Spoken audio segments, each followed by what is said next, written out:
Tu écoutes Un mois à la fois le podcast, épisode 17. Chaque histoire commence par un mot. Mais parfois, ce mot peut changer ta façon de lire ou même de voir le monde. Bienvenue dans Un mot à la fois. Si tu crois que lire c'est ennuyeux ou que tu ne sais pas par où commencer, ce podcast est fait pour toi. Je suis Rianne et chaque vendredi en quelques minutes, je t'emmène découvrir des livres intrigants, des coulisses d'écriture, l'expérience des acteurs du livre et des histoires qui ne te laisseront pas indifférente, un mot à la fois.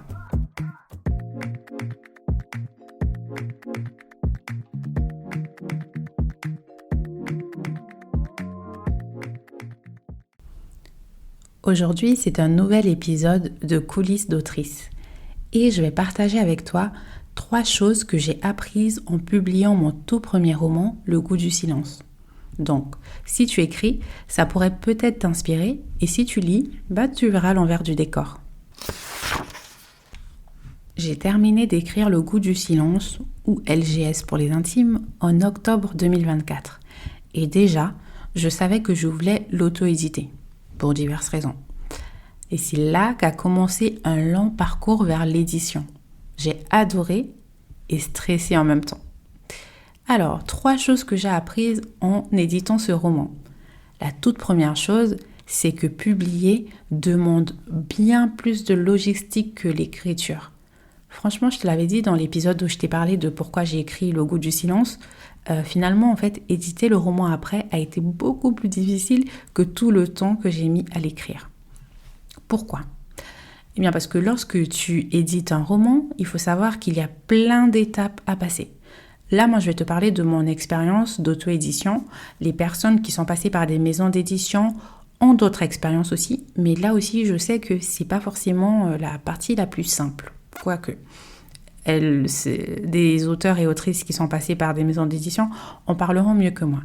Mais enfin bref, l'édition, c'est vraiment le parcours du combattant parce qu'il y a plein de choses à savoir. Déjà, lorsque tu finis d'écrire, il faut que tu trouves des bêta-lecteurs, des bêta-lectrices fiables. Donc, ça demande de créer un processus de sélection. Moi, par exemple, je suis passée par un questionnaire pour savoir si les personnes que j'allais choisir allaient être des bons bêta-lecteurs, bêta-lectrices ou pas. Ça demande aussi de créer une communauté de confiance. Et sur le marché, il y a de tout. Il y a des bêta-lectrices qui le font gratuitement, tout comme il y a des bêta-lectrices qui le font payant. Et c'est totalement ok légitime, parce que c'est un travail énorme, la bêta-lecture. Ensuite, à part ça, tu as aussi la correction professionnelle. De trouver un correcteur orthographique, qu'est-ce que je raconte ? De trouver une personne qui va corriger tout ce qui va être orthographe, typographie, éventuellement aussi le sens de ton roman, de tes chapitres, éventuellement, si tu as envie vraiment de te faire accompagner à fond, de trouver un éditeur ou une éditrice freelance. Ensuite, tu vas avoir toute la partie graphisme, mise en page, de choisir le bon format, tout ce qui va être marge, les styles de tes chapitres, la pagination, quel outil tu vas utiliser. Il y en a qui restent sur le classique Word ou bien sur le classique Google Doc. Mais voilà, il y a d'autres outils aussi. Pour le graphisme, il y a des auteuristes qui décident de faire leur couverture eux-mêmes. Moi, c'est pas un choix que j'ai fait parce que franchement, en graphisme, j'aime les belles choses et je fais souvent. Voilà, je m'y mets un peu dans tout ce qui est graphique quand je peux, mais là, pour mon roman, j'ai pas voulu me mouiller. Je me suis dit non, je vais faire appel à une pro et je suis hyper contente d'avoir travaillé avec Lizzy Design Cover. Je lui fais un petit clin d'œil ici, qui m'a fait une super couverture, je l'en remercie. Donc là aussi, il faut que tu choisisses le ou la graphiste qui va te suivre dans ce projet. Est-ce que le budget, quel budget tu es prêt à mettre là-dedans ? Comment tu vas briefer le ou la graphiste pour qu'elle te produise une couverture qui est à la hauteur de ton roman, à la hauteur de tes attentes ? Donc voilà, ça demande du temps aussi. Et après, tu arrives dans la partie un peu plus admin, avec notamment... Donc moi, je suis en France, donc je vais te parler de comment ça se passe en France. Il faut que tu demandes un numéro d'ISBN.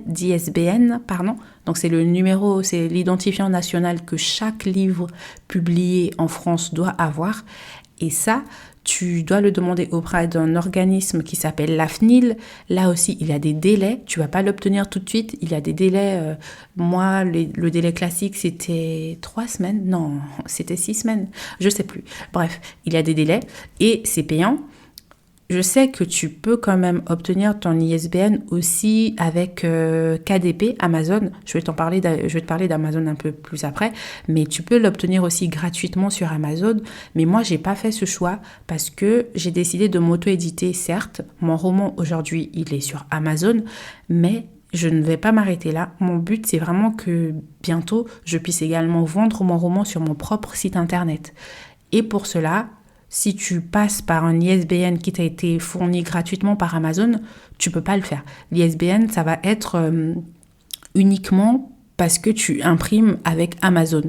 Tu passes par Amazon. Tandis que l'ISBN que tu demandes à l'AFNIL, l'identifiant national, certes, tu paies au début, c'était 40 € ou 42 €, 40 € je crois, que tu paies au début, mais ensuite, ton identifiant national, il est à toi en fait. Il est à toi et tu peux du coup imprimer ton roman où tu veux, le vendre sur les plateformes où tu veux. Le numéro d'identifiant, il va pas changer. Voilà, c'est un peu la subtilité à connaître. Moi, je ne savais pas ça.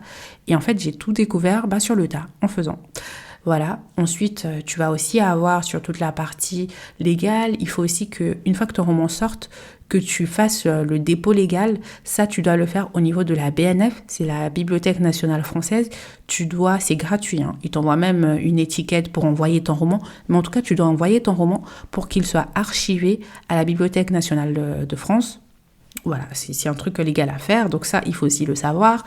Voilà, donc ça, c'est sur toute la partie un peu administrative. Ensuite, tu dois choisir ton canal de publication. Donc, je t'en ai déjà parlé. Moi, j'ai choisi Amazon KDP parce que c'était le plus simple, mais il y a d'autres acteurs. Tu as BOD ou BOD, je ne sais pas trop comment on prononce ça. Tu as Ingram Spark, je crois que ça c'est plus utilisé peut-être aux États-Unis, je sais pas trop, j'en entends pas trop parler en France. Tu as aussi la vente directe via ton site internet. Et notamment, moi c'est ce que je vais faire très bientôt, lorsque mon site sera enfin prêt. Il n'est pas encore prêt, il est loin d'être prêt. Mais en tout cas, je suis passée par KDP parce que c'était le plus simple, mais je peux quand même te dire que KDP m'a donné quelques sueurs froides aussi, surtout que j'étais serrée en termes de délai. Enfin, ça c'est le premier apprentissage. Deuxième apprentissage, c'est que la communauté, c'est hyper important.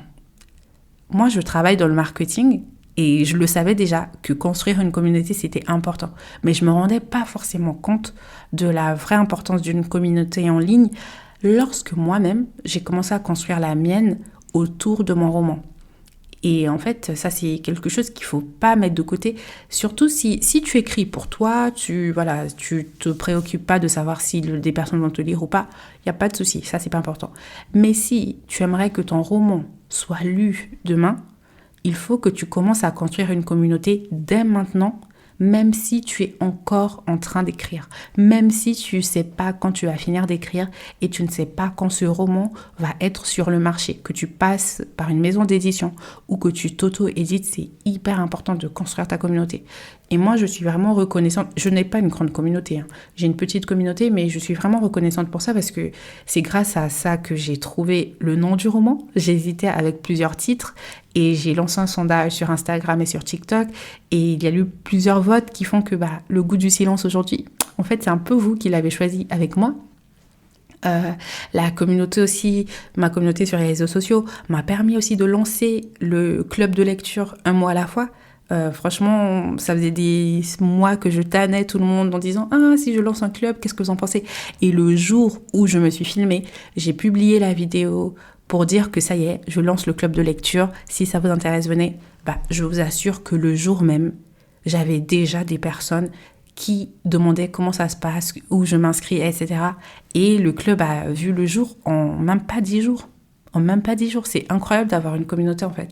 Et pareil, pour trouver des bêta-lectrices, moi c'était des bêta-lectrices, pour les trouver, j'ai fait des vidéos sur les réseaux sociaux et les gens m'ont envoyé des messages pour me dire « Ah, j'aimerais et tout ». Et moi j'en cherchais 4.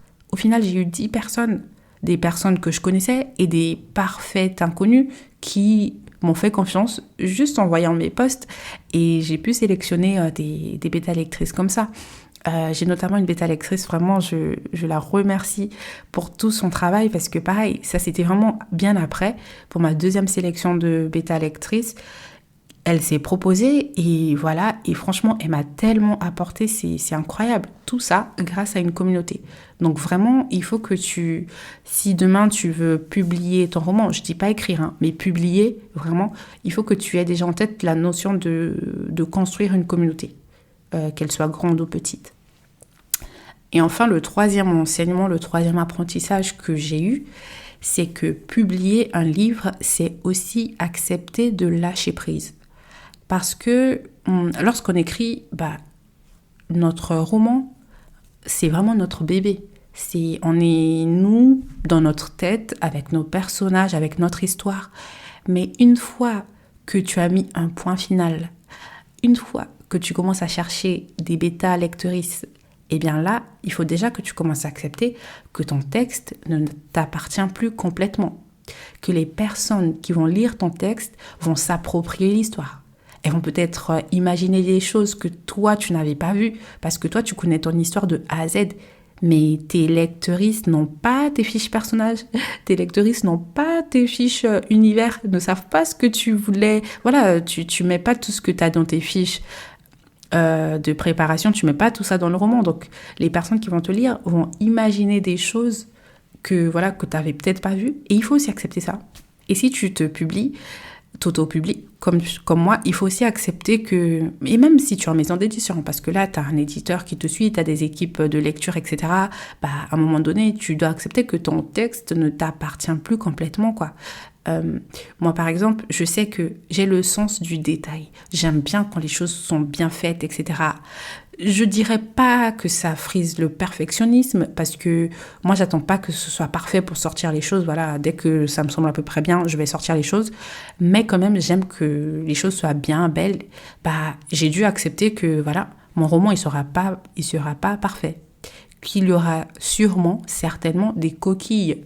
Que ce soit de la ponctuation que j'ai oubliée, des lettres que j'ai oubliées. Je m'en suis rendu compte en recevant mon épreuve. Il y a des choses qui n'allaient pas, j'ai pu corriger. Mais en fait, il y a forcément des choses qui vont passer à la trappe. Et puis, il faut juste l'accepter, quoi.